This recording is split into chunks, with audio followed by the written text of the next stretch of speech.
Welcome to the Maxwell Leadership Executive Podcast, where our goal is to help you increase your reputation as a leader, increase your ability to influence others, and increase your ability to fully engage your team to deliver remarkable results.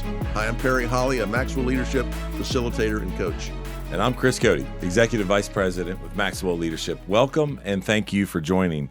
Just as a reminder, as we get started, if you want to learn more about our organization and some of our coaches and our facilitators that are in the field every day helping organizations and leaders such as yourself with the issues and the topics that Perry and I talk about on a weekly basis, we would love to hear from you. I'd love for you to visit maxwellleadership.com/podcast. There you can fill out a form. Our team will follow back up with you. You can see the download the learner's guide that Perry's created for you. Even if you just have a question, which we love. Yes. Yes. Perry loves that because he creates all the content for us to discuss. We would love to do that because what we do is we take the challenges and the opportunities that you're facing, and we take them. And Perry's in the field. He's working with leaders, and we just give you real-time examples of what's going on. And so we'd love to be able to do that for you. So again, maxwellleadership.com/podcast. There you can submit a form and let us know. Well, today's topic is, what listener type are you? I think this is really interesting. This is actually something I hadn't thought a lot of. And we talk a lot about personalities when we lead people and understanding their personalities. We talk about how do they like to receive communication, different things. But I love this, where you're going with this, which is, what listener type are you? And I think I'm a good listener until I get home. My wife talks to me about that. But it's something we all need to be better at. And as a leader, I would say that we don't really do a good job listening. So talk to us a little bit about this title and where it came from. Well, it's easy to think we're better listeners than we really are. Yeah.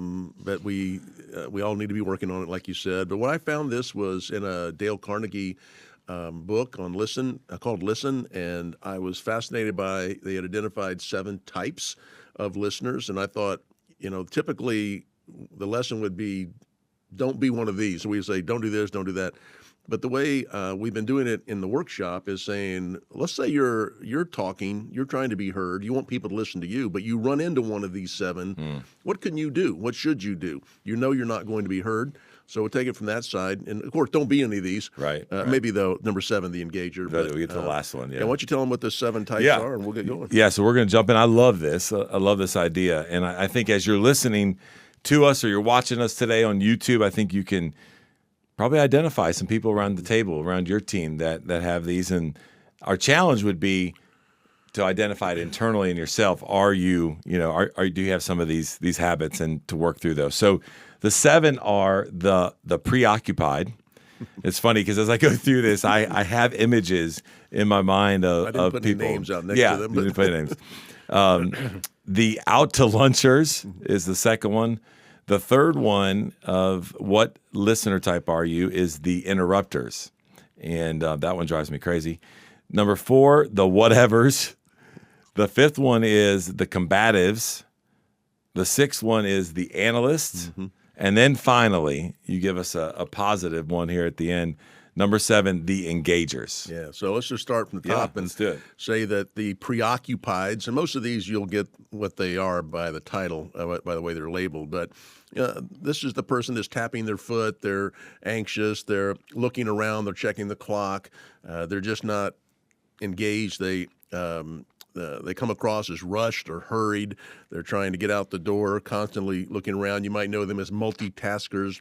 They're doing other things while you're trying to talk to them. So when you, now I don't know, I'm not asking you if you know any of these, especially if they're in the room. Jake. I was going to say, we just threw him under the bus. So how do you handle it if you run into someone like that? Yeah, so you might ask with someone that is preoccupied, hey, is this a good time?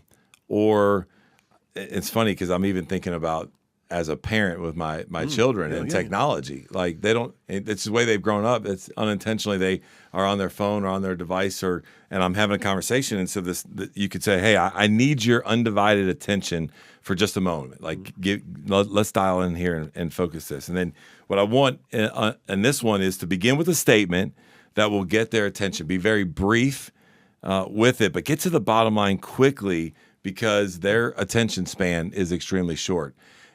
again reminds me of the different generations in the workforce. This is why this is so important and relevant to those that are leading people, because I can see different generations in these different types of listeners. But it is okay to I don't think I ever thought about this. I've been talking to somebody, and they're obviously out to lunch, or they're not paying attention. To just call them on it, but politely, but to say, is this not a good time? It kind of gets people. Oh, I'm sorry, I didn't realize I was doing that. They may not realize they're doing that. Yeah, and I've also, when you talk about being preoccupied, I've also been in situations where people are texting or on their phone while they're like, no, go ahead, and I'll be like, I'll wait till you're done, so you can kind of have that. So there are ways to do it in to your point, a polite way. I had a granddaughter do that to me once. She said, "I'll just wait." I was on my phone, and she was 8. Wow. Looked at me and said, "I'll just wait till you're through." Talk about stabbing you. Yeah. Can I get her resume? Maxwell Leadership needs her. All right. The second one here is the out-to-luncher. So this person can be seen as someone that's just daydreaming instead of listening to you. Physically, they might be there, but mentally, they are not at all. And you can just kind of tell because they're like, they're there, but they're not there. They got that blank look on their face. And so whether they're either daydreaming or just thinking about something else entirely, they are out to lunch and not in that conversation with you as a leader. Yeah, so I'm thinking, you don't want to be this person, but we all have other things going on. It's easy to be thinking about other things. Oftentimes we're thinking about what are we going to say in response to what you're saying, and I may even not be paying attention completely to what you're saying. I think with people like this, you want to continually check in with them. Are you with me? Did you hear what I said? What do you think about what I said?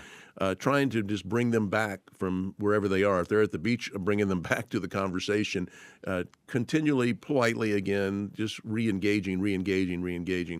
And again, just a reminder, why are we talking about this is that I want to be heard. I want our communications to be solid and remarkable when we're having these conversations with our team. But if people aren't with me, I'm wasting my breath, and it's not on me, but I can help them. It's kind of an opportunity to help people become better listeners. That's good. The next one is the interrupters. I guess that pretty much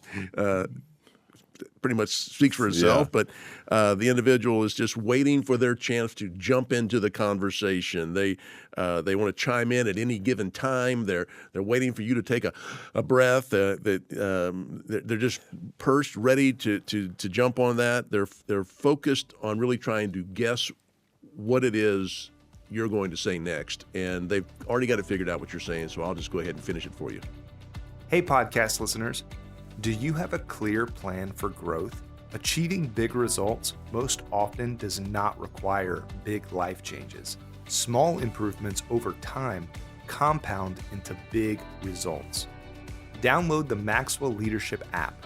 It's the new free app where our expert guides and John Maxwell help you pace your leadership journey and set a clear plan for your own personal growth. You can also find all sorts of resources on the Maxwell Leadership app, including this podcast, information on upcoming events, and much more. Just search Maxwell Leadership in your app store and download the app today. Each one of these bring up a different emotion inside you as we're talking about them. They do for me as well. And this one definitely is frustrating for me. And I got to watch myself to do this as well, because as a natural response, we always want to add value to a conversation or tell them a better story, right? The one-upper, right? That could so you just got to be aware of that. And I think that each one of us deal with that. But when this happens and they start chiming in, what I want you to do is kind of just stop immediately what you're talking about. Don't try to have a competition over talking over each other, and then just let them talk, or they're never even going to listen to you. They won't even bother to engage with what you're saying. And then when they're done, you might even acknowledge them and say, as I was saying just a minute ago, or hey, before you said that, this is what we were talking about, just to kind of, maybe is that passive aggressive, just kind of slightly bring to their attention that we were on one track of a conversation. It changed a little bit because of the interruption, because they interrupted you. So the fourth one that we want to talk to you about is the whatevers. Say it again. Yeah, whatever. Whatever. Yeah, you challenged me to do that just a minute ago, and so there's a little bit of spice for you there. But often, a person's body language and demeanor can give an impression that they don't care about what's being said, what you're talking about, the value that you're trying to add to them, and so these people remain really aloof, and they show little emotion when listening, and so you can feel it. It's not inspiring to you. It's not engaging to you. But talk a little bit how to handle this when you're dealing with somebody that's a whatever. Yeah, this is interesting because why are they a whatever? Is that they don't value you. They don't value what you're saying. Maybe they're not bought into what you're saying. Maybe they're not bought into you. Lots of reasons could be behind this. I love, if I sense this, to ask questions of them. That's good. And try to engage them through, so here's what I'm thinking. What do you think? How does this affect you? What's your point of view on that? And really trying to get them to, to care and to engage with me on the conversation. But I'm trying to emphasize my points, my ideas, but I need to engage them further because they're not engaging. Yeah. How can I help them with That's that? good. Yep. That's good. The number 5, this one a little problematic, is called the combative. And you probably have had this one. It's they're a little hostile, maybe a little rude.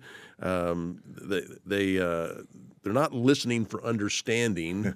They're listening to push back. They're listening for things they disagree with, and they're listening to get ammunition to use against you in the conversation. And they're armed and they're ready to kind of go at it. So they enjoy disagreement. And they enjoy blaming others. This is a tough one because it can be a little more aggressive. Yeah. What are your thoughts on handling that? Yeah, when I think about this pulls energy out of me, right? Like, going into a conversation at times with those that are combative, that they're going to disagree, and there's going to be points that they're going to die on the hill for. And so one of the things I think you can really do, and you said this just a minute ago about the power of questions, even when you're dealing with different listening types all across. I think right here, again, going back to trying to understand their perspective. So to do that, you've got to ask questions to be able to get clarity around what they're so passionate about, and then talk a little bit about how you do agree with certain parts of what they're talking about, or even how you disagree. And it can be done in a way that is not combative, but yet just conversational. And so I think you can do that a couple different ways. Thinking about, I think listening to Andy Stanley talking about differences, and differences don't need to cause division. And so it's okay that we think different things. We don't have to agree on everything, but can we still hear each other? Can we listen? To me, it's really encouraging for me not to be the combative, but if I'm talking to a combative, really trying to engage them on understanding the differences, understanding where the aggression's coming from. Perhaps there's something I don't know, and to have that a little bit of humility in the conversation to say differences don't need to cause us division. Yeah, we can get past that. And I think just going through this list and seeing them for the first time, I think right now there's more of this going on in our world, and so that's now coming into our organizations, and it's coming into our teams, and we need to be aware of that, of how to handle that, and what it looks like, and to make sure that we're not listening, we're not leading like that with that listening type as well.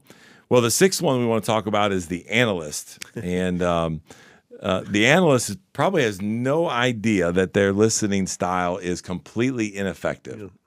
These people are constantly in the role of counselor or therapist, and they are ready to provide you with unsolicited answers. They think they are great listeners and love to help, but they are constantly in an analyze what you are saying and fix it mode. How do we handle this? And then I'm going to give those notes to my wife because I feel like I do a lot of this when it comes to listening. Yes, I think I do this too because in our coaching facilitator mode, it's often easy to listen to someone with a mindset of how to solve it for them and not just take a breath and listen to really understand. It's why they don't really know they're not effective. Now, one thing I would say is you probably want to listen to this person because they are thinking in problem-solving mode. They might be thinking something you're not. That's right. So they could be bringing something to the table. But you also may need to say, I just need to run something by you. I don't need any answers today. I just want to. I'm not looking for advice. I just want to run something by you. Can I just say it and see how it sounds? And get them out of the mode of, I'm not asking you to solve anything. Yeah. And I think, I'm a husband, so I think I'm always trying to solve it for her, and she doesn't really need that. She needs me to listen sometimes, and I'm not really listening. I'm looking for the answer while she's talking. I got this answer. I got this most amazing thing I'm about to say, which she'll just give me a chance. No. Just let them say it, and it's most helpful for people to do that. Yeah, that's good. Number 7, the last one is the positive one. You mentioned the engagers. These are the consciously aware listeners. They listen with their eyes, their ears, their hearts. They try to put themselves kind of empathetically in the speaker's shoes. They're feeling it with you, what you're saying. They listen at the very highest level. You just know when you're around someone that's giving you that undivided attention. They encourage you to continue talking. They want to discover, they help you discover your own solutions. They're not trying to bring the answer. It's refreshing when you're with someone that truly is listening to you without any agenda to do that. So do you know any of these? I do. I know one. It's not in this room. I'm just kidding. As we talk about and really build everything off of the 5 levels of leadership inside this podcast and these lessons that we bring to you, this is such a great lesson at level 2. Because if you can become the engager as a listener, which, is an interesting play on words there, it will connect you with your people at a greater level than you've ever been able to connect with them before. And that is the foundation of being able to influence people and influence them. And so when you encounter these great listeners, these engaging listeners, I want to make sure that you acknowledge them. You give them positive feedback. Tell them what you're noticing in the interest level that they have in your topic, and thank them for that, because it doesn't happen enough out there. And there'll be conversations that you'll actually enjoy having with your team. And so, as we wrap this up, I love this list. And 6 of them are things we probably do. Yep. We're just not aware of it. We want to bring awareness to you. We give you some tips on how to handle and a little bit about them. But we really want to get to a point to where we become effective, engaging listeners, because that is the way to grow influence. And so, as I said in the beginning, we often think about other individuals that fit one of these 7. Right. But I would challenge you to take this lesson, go back, listen to it, maybe download the notes, and go through there and make sure you really have a self-awareness, kind of a self-assessment of, do I do this? And if I do this, why do I do it? What triggers me to do that? And try to develop some learned behaviors to let that set aside and become more of an engager as a listener. Well, this is a great way for you to be a coaching leader to help bring some awareness, a blind spot revealing to the people on your team or the people in your home, especially also asking for feedback. If you have this open conversation with your team, maybe getting some feedback. Do I do this to you? I know people in my home would help me understand, you do that sometimes. And so it's a personal growth, but it's also a way to help others grow. And I will put all 7 in the learner guide with the descriptions that we mentioned and how to combat those. But I agree with Chris. Do a little assessment. Where am I, and how can I help the people on my team? Just to remind you, you can go to maxwellleadership.com/podcast. You can get that learner guide there. You can also leave us a note, a question.